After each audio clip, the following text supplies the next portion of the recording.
नमस्कार। आज 6 सितंबर 2020 दिन रविवार हो चुका है। चलिए बात करते हैं आज की ताज़ा खबरों पर। इससे पहले नज़र डालते हैं आज के मुख्य समाचार पर। त्योहारों के मौके पर रेलवे चलाएगा 120 फेस्टिव स्पेशल ट्रेन। ऑस्ट्रेलिया के डॉक्टर ने खोज निकाला कोरोना का पक्का इलाज। बाइक और कारें अब होंगी और भी सस्ती। नर्स और फार्मासिस्ट के पदों के लिए निकली वैकेंसी, मिलेगी बम्पर सैलरी। SBI समेत सिर्फ 4 बैंक रह जाएंगे सरकारी। सभी खबरों की अपडेट जानने के लिए आप हमारे IBN 10 न्यूज़ के साथ बने रहें। राइट। दशहरा, दिवाली और छठ के मौके पर रेलवे चलाएगा 120 फेस्टिव स्पेशल ट्रेनें। जी हां, दशहरा, दिवाली और छठ पूजा के मौके पर रेलवे ने और नई 120 फेस्टिव स्पेशल ट्रेनों को चलाने की तैयारी कर ली है, लेकिन कोरोना महामारी के चलते अभी तक महाराष्ट्र और पश्चिम बंगाल की राज्य सरकारों ने अपने राज्य के लिए मंजूरी नहीं दी है। मुंबई, कोलकाता, लखनऊ, पटना, दिल्ली रूट्स पर सभी स्पेशल ट्रेनें चलेंगी।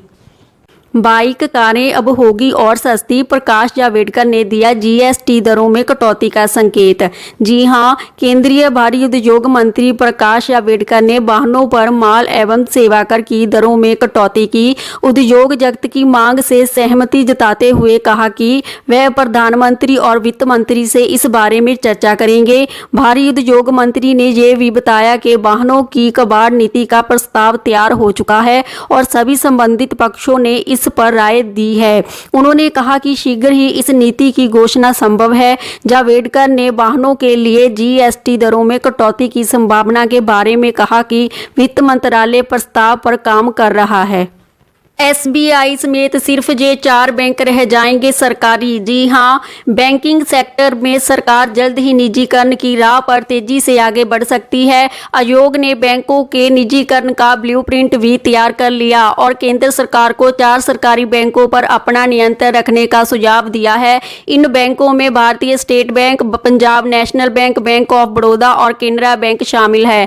इसके अलावा आयोग ने 3 छोटे सरकारी बैंकों, Punjab and Sind bank, bank of Maharashtra bank, UCO bank का प्राथमिकता के आधार पर निजीकरण करने की सलाह दी है। अन्य सरकारी बैंक जैसे bank of India, union bank, Indian overseas bank, central bank और इंडियन बैंक का सरकार या तो 4 बचे हुए बैंकों में विलय करेगी या फिर उनमें हिस्सेदारी घटाएगी। इन बैंकों में सरकार अपनी हिस्सेदारी को 26% तक सीमित कर सकती है।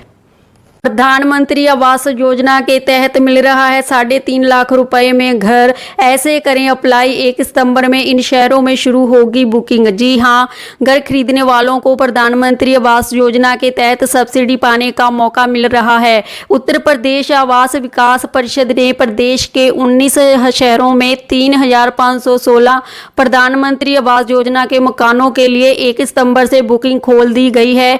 ये मकान गरीबों को केवल 3.5 लाख रुपए में मिलेंगे। इसके तहत कुल 3,516 मकानों की बुकिंग होगी। सबसे ज्यादा 816 मकानों के लिए लखनऊ में बुकिंग खोली गई है। इससे 2.5 लाख से ज्यादा मध्य वर्गीय परिवारों को लाभ मिलेगा। ये केंद्र सरकार द्वारा स्पॉन्सर स्कीम है। इस योजना के तहत घर खरीदने के इच्छुक लोग 15 अक्टूबर तक ऑनलाइन आवेदन कर सकते हैं। ऑस्ट्रेलिया के डॉक्टर ने खोज निकाला कोरोना का पक्का ट्रीटमेंट। 8 हफ्ते में खत्म होगी बीमारी। जी हां, ट्रिपल थेरेपी के मशहूर प्रोफेसर थॉमस अल्सर के इलाज के लिए प्रसिद्ध हैं। उन्होंने इवरमेक्टिन ट्रिपल एंटीबायोटिक का इस्तेमाल कर कोरोना मरीजों के इलाज का पक्का ट्रीटमेंट ढूंढ निकाला है। ऑस्ट्रेलिया GP ने आज कोविड-19 के लिए एक नया प्रोटोकॉल जारी किया, जिसे कोरोना ट्रीटमेंट के लिए इस्तेमाल किया जाएगा। ये 6 से 8 हफ्ते के अंदर कोरोना महामारी को खत्म करने का सबसे तेज और सुरक्षित तरीका हो सकता है। प्रोफेसर थॉमस ने 3 दवाओं को मिलाकर ये थेरेपी इजाद की है, जो इम्यूनिटी को बढ़ाने के साथ साथ कोरोना के लक्षणों को खत्म करने में मदद करेगी। उन्होंने कहा, इवरमेक्टिन टैबलेट कोरोना के इलाज के लिए सबसे सस्ता, सुरक्षित और बेहतरीन तरीका है। यहाँ निकली स्टाफ नर्स और फार्मासिस्ट के पदों पर वैकेंसी, मिलेगी बम्पर सैलरी। जी हाँ, सरकारी नौकरी की तैयारी कर रहे युवाओं के लिए ये शानदार मौका है। दरअसल मध्य प्रदेश की बुंदेलखंड मेडिकल कॉलेज सागर ने स्टाफ नर्स और फार्मासिस्ट के पदों पर भर्ती के लिए आवेदन मांगे हैं। आवेदन प्रक्रिया शुरू हो चुकी है। इच्छुक एवं योग्य उम्मीदवार विभाग की आधिकारिक वेबसाइट पर विजिट कर आवेदन कर सकते हैं। आवेदन करने की आखिरी तारीख 16 सितंबर 2020 है। वही फॉर्म में 19 सितंबर 2020 तक करेक्शन किया जा सकता है। चीन में स्कूल, कॉलेज, सिनेमा हॉल खुले, लेकिन बीजिंग में विदेशियों की सीधी एंट्री बैन। जी हां, कोरोना के संक्रमण को लेकर भले ही चीन दुनिया के आरोपों से घिरा हो, मगर इस तथ्य से इनकार नहीं किया जा सकता कि आज सिर्फ चीन में ही आर्थिक गतिविधियां और सामान्य जनजीवन पूरी तरह से शुरू हो चुका है। बाकी दुनिया में कहीं मजदूरों की कमी तो कहीं वैश्विक मांग घटी है, लेकिन चीन में निर्माण इकाइयों में पूरी क्षमता से उत्पादन हो रहा है। ज़्यादातर देशों में यहां वर्क फ्रॉम होम अब नॉर्मल हो गया है। वहीं चीन में दफ्तर फिर पूरी स्टाफ क्षमता के साथ खुल चुके हैं। सार्वजनिक परिवहन के साधन पूरी क्षमता के साथ चल रहे हैं और स्कूल, कॉलेज भी खुल चुके हैं। 4 दिन की रिमांड पर शौविक और मिरांडा, रिया को सामने बिठाकर होगी पूछताछ। जी हां, सुशांत सिंह राजपूत केस में शुक्रवार को ड्रग्स कनेक्शन को लेकर एनसीबी ने बड़ी कार्रवाई को अंजाम दिया। रिया चक्रवर्ती के भाई शौविक और सैमुअल मिरांडा को गिरफ्तार कर लिया गया। वहीं सीबीआई और ईडी भी इस केस की जांच में जुटी है। सुशांत के करीबियों से पूछताछ जारी है।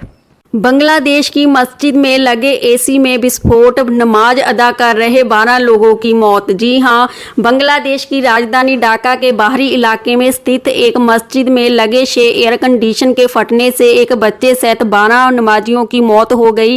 ये घटना ईशा की नमाज के दौरान हुई। हादसे में बुरी तरह घायल 25 अन्य लोगों का इलाज चल रहा है। ये सभी 90% से अधिक जले हैं। फायर सर्विस के डिप्टी डायरेक्टर आरफी ने कहा है कि मस्जिद के नीचे से टाइटस गैस की पाइपलाइन गुजरती है।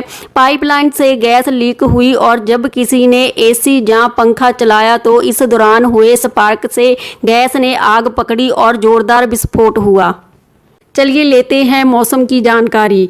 आज भारी से बहुत भारी बारिश के लिए रहे तैयार। मौसम विभाग ने दी है बड़ी चेतावनी। तमिलनाडु, कराईकल, जम्मू कश्मीर, लद्दाख, हिमाचल प्रदेश, उत्तराखंड, पंजाब, हरियाणा, चंडीगढ़, दिल्ली, राजस्थान, अरुणाचल प्रदेश, असम, मेघालय, पश्चिम बंगाल के हिमालय के तटीय क्षेत्र, सिक्किम, मध्य महाराष्ट्र, रायलसीमा, दक्षिण आंतरिक कर्नाटक, केरल तथा माहे में विभिन्न जगहों पर भारी से बहुत बारिश होने के आसार हैं। अगर हमारी वीडियो पसंद आई तो इसे लाइक, शेयर और सब्सक्राइब कर दें। बेल आइकॉन को भी क्लिक कर दें ताकि हमारी रोज़ की ताज़ा खबरें आप तक पहुंच सके। इसी के साथ अलविदा कहते हैं। धन्यवाद।